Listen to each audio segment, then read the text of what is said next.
दोस्तों स्वागत है हमारी इस हॉरर स्टोरी में। इस कहानी में भूतिया हवेली के बारे में बताया गया है। ये कहानी आपको अच्छी लगे तो हमारे चैनल को सब्सक्राइब करना और कमेंट में बताना आप सबसे ज़्यादा प्यार किसे करते हो। चलिए कहानी को शुरू करते हैं। गांव के किनारे एक पुरानी हवेली थी जिसे लोग भूतिया हवेली कहते थे। कई सालों से वह वीरान पड़ी थी और किसी ने भी उसे छुआ तक नहीं था। हवेली की दीवारों पर दरारें थी और छत टपक रही थी। गांव वालों का कहना था कि इस हवेली में आत्माओं का बसेरा है, खासकर एक काला साया जो हर रात हवेली के आसपास दिखाई देता था। एक दिन राजू नाम का एक लड़का जो शहर से पढ़ाई करके अपने गांव लौटा था, इस हवेली की सच्चाई जानने का फैसला किया। गांव के बुजुर्गों ने उसे चेतावनी दी, हवेली में मत जाना, वहां की हवाएं भी मौत की तरह सर्द है। लेकिन राजू ने इन बातों को अंधविश्वास समझकर नजरअंदाज कर दिया। उसकी जिज्ञासा उसे हवेली की ओर खींचने लगी। अगली रात राजू अपने दोस्त मोहन के साथ हवेली पहुंचा। हवेली के गेट पर पहुंचते ही उन्हें अजीब सी ठंड का एहसास हुआ। वहां की हवाएं और माहौल एकदम सन्नाटा भरा था, जैसे समय रुक गया हो।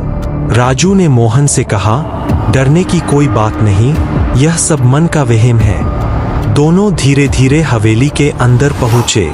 हवेली के अंदर अंधेरा था और सिर्फ एक टूटी हुई खिड़की से चांदनी की हल्की रोशनी अंदर आ रही थी। फर्श पर धूल और मकड़ियों के जाले थे। अचानक एक जोरदार आवाज ने दोनों को चौंका दिया। ऐसा लगा जैसे किसी ने दरवाजा जोर से बंद कर दिया हो। राजू ने मोहन को शांत किया और दोनों एक कमरे की ओर बढ़े।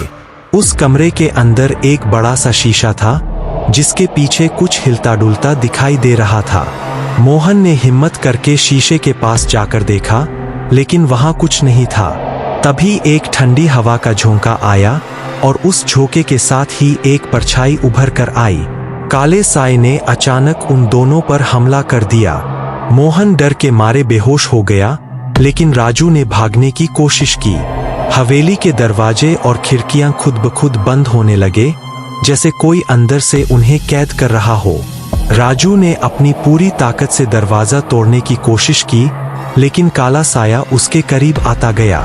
उसी वक्त गांव के मंदिर में पुजारी ने घंटी बजानी शुरू की, जो इस साए के लिए अभिशाप थी। घंटी की आवाज सुनते ही काले साए की ताकत कमजोर पड़ने लगी और राजू ने मौका पाकर दरवाजा तोड़ दिया। वह मोहन को खींचते हुए बाहर निकल आया। दोनों दोस्त किसी तरह गांव के मंदिर तक पहुंचे और वहां बेहोश हो गए। सुबह जब राजू और मोहन को होश आया तो उन्होंने पुजारी से पूरी घटना बताई। पुजारी ने उन्हें बताया कि वह काला साया दरअसल एक आत्मा थी जो सालों पहले उस हवेली में मारी गई थी। जब तक उस आत्मा को शांति नहीं मिलेगी, वह हवेली में लोगों को डराती रहेगी।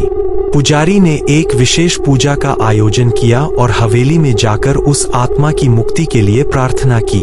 कुछ दिनों बाद हवेली की काली परछाई गायब हो गई और हवेली फिर से शांत हो गई। लेकिन गांव के कुछ लोग अब भी कहते हैं कि हर पूर्णिमा की रात उस हवेली के आसपास अजीब सी आवाजें आती है, जैसे कोई साया फिर से जाग रहा हो। जिज्ञासा इंसान को आगे बढ़ने में मदद करती है, लेकिन कभी कभी यह खतरनाक हो सकती है। पुराने विश्वासों और कहानियों में भी कभी कभी सच्चाई छिपी होती है। इस कहानी को अपने दोस्तों तक जरूर शेयर करना।